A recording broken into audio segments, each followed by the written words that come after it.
Eric Dawson gunned his Lamborghini Urus through a puddle outside Valentino on Rodeo Drive, drenching his ex-wife in muddy water. "Still shopping clearance racks, Vicky," he shouted through his window, laughing as tourists recorded. Victoria Trump stood motionless, designer dress ruined, but her face remained calm. Behind her, 3 black SUVs pulled up, Secret Service logos gleaming. A man in a tailored suit stepped out. "Mrs. Trump," he said quietly, "the president is calling." Eric's grin evaporated. Within 48 hours, his company would lose federal contracts worth $340 million. All because he didn't recognize power when it wore grace instead of arrogance. Hey, my wonderful family and friends. I'm so excited to share today's story with you. And I'm thrilled to have you along for the ride. Your support means the world. And I can't wait to keep bringing you more amazing stories. If you're ready to dive in, make sure to hit that subscribe button and drop a comment letting me know where you're watching from. I love connecting with all of you. And don't forget, tomorrow I'll have another story that's just as captivating. So stay tuned. You won't want to miss it. Victoria Trump adjusted her sunglasses as she stepped out of Valentino on Rodeo Drive, a single shopping bag in hand. Not clearance, but she'd learned to buy quality over quantity. It was 3 p.m. on a perfect Beverly Hills afternoon, palm trees swaying, tourists snapping photos of Ferraris parked along the curb. She'd spent the last 18 months rebuilding her life after the divorce. Eric Dawson, tech mogul, venture capitalist, walking ego, had traded her in for a 24-year-old Instagram model the moment his company went public. The divorce was brutal. He kept the Bel Air mansion, the yacht, the art collection. She got the condo in Century City and enough alimony to survive, barely. But she'd survived. More than that, she'd thrived. 3 months ago, at a charity gala for veterans, she'd met Austin Trump. Quiet, thoughtful, nothing like Eric. He worked in veterans affairs, avoided the spotlight, never mentioned that his father was the president of the United States until their 3rd date. They'd married 2 weeks ago in a private ceremony at Camp David. No press, no fanfare, just family, a handful of close friends, and the weight of the Secret Service watching from every corner. Victoria hadn't announced it publicly yet. She didn't need to prove anything to anyone, especially not to Eric. But fate, it seemed, had other plans. As she stepped toward the valet stand, a black Lamborghini Urus roared down Rodeo Drive, too fast, too loud, too Eric. It swerved toward a puddle left from the morning street cleaning, and then, deliberately, it hit the water at full speed. The wave of muddy water exploded across Victoria's cream-colored Chanel dress, soaking her from chest to hem. The Lamborghini screeched to a stop.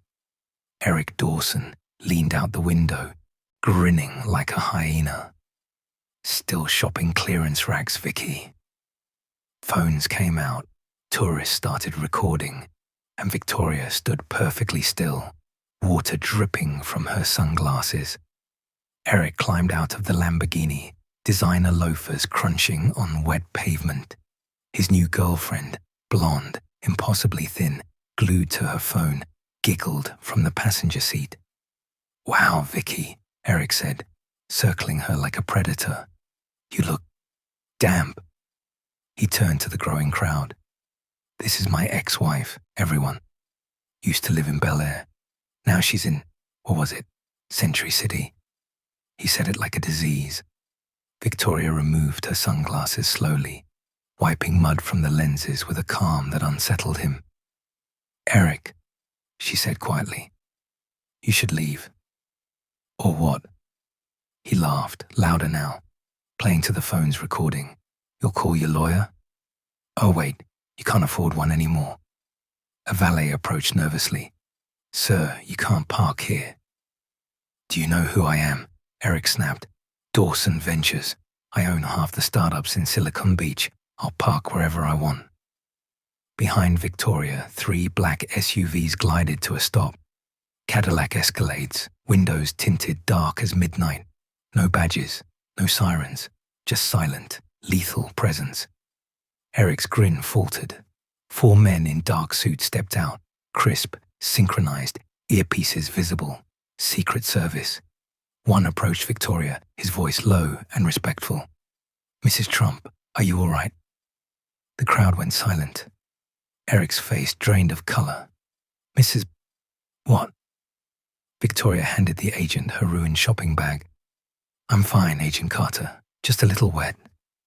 Another agent spoke into his wrist. "Firefly is secure. Requesting vehicle change." Eric stumbled backward. "Wait, Trump, you're not..." A 4th SUV arrived. The door opened and Austin Trump stepped out, 6'2", Navy veteran, quiet authority radiating from every movement. He wore jeans and a Georgetown hoodie, but the 6 Secret Service agents surrounding him told a different story. He walked straight to Victoria, ignoring Eric completely. "Hey," Austin said softly, brushing mud from her shoulder. "You okay?" Victoria smiled. "I'm fine. Just ran into my ex-husband." Austin finally looked at Eric. His expression was ice. "The guy in the Lamborghini. That's him. Have you ever watched someone realize they just made the worst mistake of their life? What would you have said in Victoria's position? Drop your thoughts below." Austin's jaw tightened. He turned to Agent Carter. "Get the plate number and find out what companies he owns." Eric's voice cracked. "Look, I didn't know. This is just a misunderstanding. You deliberately drove through a puddle to humiliate my wife," Austin said, his voice dangerously calm, "in front of witnesses, on camera." We're divorced. I was just joking." Austin stepped closer. "Does she look like she's laughing?" Eric opened his mouth. Nothing came out. Austin guided Victoria toward the SUV. "Let's get you home." As they drove away, Eric stood, alone on Rodeo Drive, tourists still recording, his girlfriend hiding in the Lamborghini. His phone buzzed. A text from his CFO. "Federal contract review initiated. They're pulling our clearances. What the hell did you do?" Within 48 hours, Eric's world collapsed. The federal government didn't just review his contracts, they terminated them. Dawson Ventures had 3 Pentagon projects worth $340 million. Gone. The Department of Energy pulled their cybersecurity deal. The VA canceled a veterans app partnership Austin had personally recommended before the wedding. Bloomberg ran the headline, "Tech mogul loses federal contracts after viral incident with president's daughter-in-law." The video had 12 million views. Eric's investors panicked. His board called an emergency meeting. By Friday, they'd voted him out as CEO. His girlfriend left him that same afternoon, via Instagram story. Victoria watched it all unfold from the quiet of her new life. She didn't gloat, didn't post, didn't need to. Austin found her on the terrace of their Georgetown townhouse, watching the sunset over the Potomac.